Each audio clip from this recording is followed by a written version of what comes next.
आपलं नाव काय आणि ही फुलशेती आहे ती कोणत्या प्रकारची आणि त्याचं व्यवस्थापन लागवड कशी केली? माझं नाव गणेश नागटिळक. हे मी फुलशेती एक 6-7 वर्षापासून करतोय.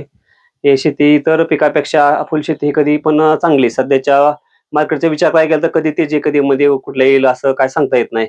आणि ह्या जी फुलशेती अशी परवडते की साधारण एका तोड्याला नाही म्हटलं तर 1 टन 1.5 टनाचा तोडा होतोय चालू आता.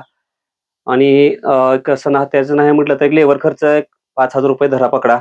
आणि आता मार्केट 30, 40, 50 असं जातंय. परंतु सर लमसम अवरेज जर पकडलं त्याचं एक ₹20 जर पडला हातामध्ये आणि 1 टनच्या आसपास पकडला तर एक ₹20,000 भेटून जातात.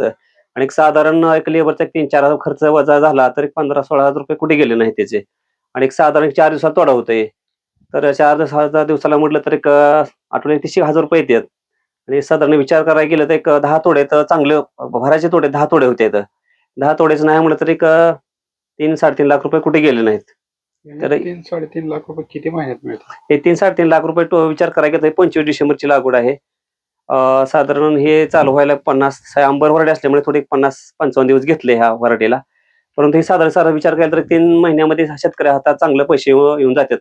2 महिन्यात चालू होतं हे. एक साधारण चांगला भराय तोडे 1 महिना चालतात. त्याचं रोगाचं व्यवस्थापन कसं करता याच्यावर काय? ह्याला जास्त करून ह्याला नागाळी, भुरी, करपा ह्या 3 गोष्टी राहते त्या.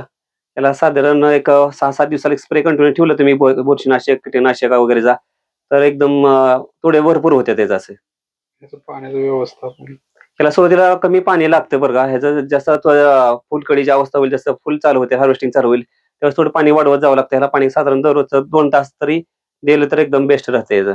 शेतकऱ्यांना काय आव्हान करता? शेतकऱ्याला इतर शेतीपेक्षा फुलशेती कधी पण चांगली राहील. इतर शेतीचं मार्केटचा अंदाज घेता फुलशेती विचार करायला गेलं तर 4 दिवसात तोडा होता. त्यामुळे इतर पिकापेक्षा शेतीचा फायदे कधी नक्कीच होऊन जाईल शेती.